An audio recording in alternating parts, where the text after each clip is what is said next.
Yes, mukunzi wa Blando 99 official nkuko byahoze. Hari abantu bambwiye ngo kuki nabihinduye, ariko ngira ngo nibyo bi soundinga neza. Reka ngusuhuze rero kandi nkubwire ngo icyumweru cyiza, weekend nziza wowe urimo kuenjoyinga.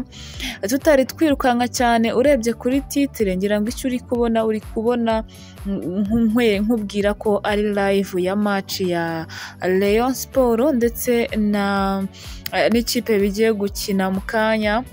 Haraburi umunota umwe gusa kugira ngo ino match itangire. Njyewe rero ikintu nje kugukorera ni kimwe, ni uguhita nkwerekeza kuri link, manuka hasi muri comment urebe link irimo na pininze, ubundi uhite uyikandaho, urahita ugera kuri stade Pele Stadium ya Kigali aho hari kubera uyu mukino.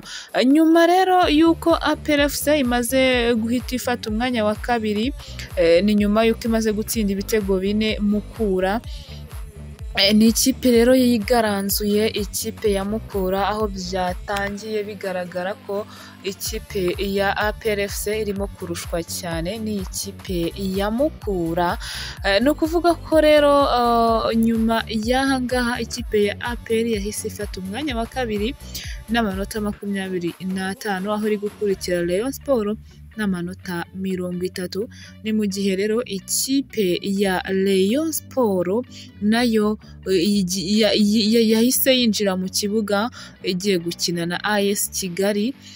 Ni umukino n'ubundi uri kubera kuri stade yari iri kuberamo Rayon Sport, ndetse yari iri kuberamo umukino wa APR ndetse na Mukura, dore ko Mukura na APR basohotse, AS Kigali na Rayon Sport bahita binjira mu kibuga kugira ngo bakomeze umukino. Njyewe rero nanje kukurabura kugira ngo nkukubita ko link muri comment, maze ubundi uhite uyiryohera ujye kwirebera uno mukino niba utabashije kuba wagera hariya. Ndaza noneho mu kanya nkukorera analyse zose uko umukino wa APR ndetse na Mukura wagenze kuva ku munota wa mbere, uduce twagiye tugaragaramo, uburyo nyine abakinnyi bagiye bihagararaho kugira ngo bakomeze guhangana.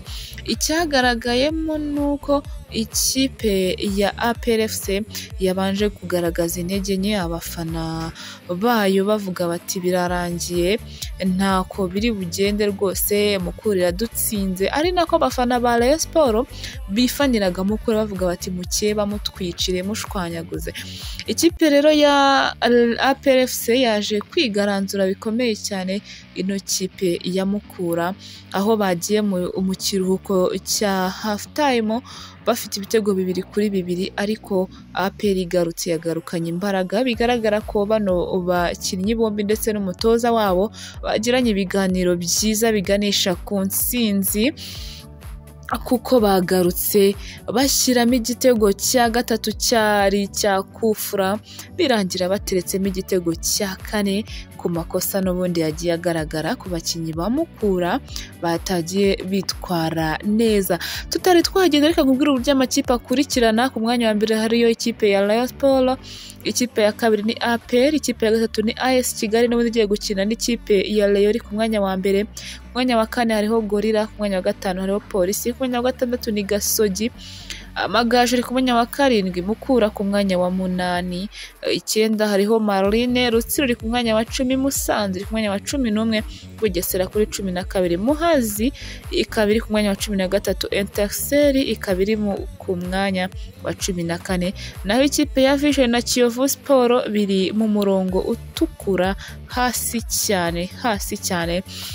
Ni ikipe rero ziri mu murongo mubi cyane. Ikipe ya Kiyovu abafana bayo bari kurira bataka babwira umukuru w'igihugu bati nyakubahwa perezida, ikipe yawe turabizi, tubabarire rwose urikure mu manga imanuka cyane, ugire icyo udusayidiraho. Ni Rwanda Premier League rero uyu munsi 2024-2025. Kurikirana iyo link nguhaye maze ujye kwirebera uko bimeze. Muhoro y'Imana niyo nkwifurije rero. Shalom shalom.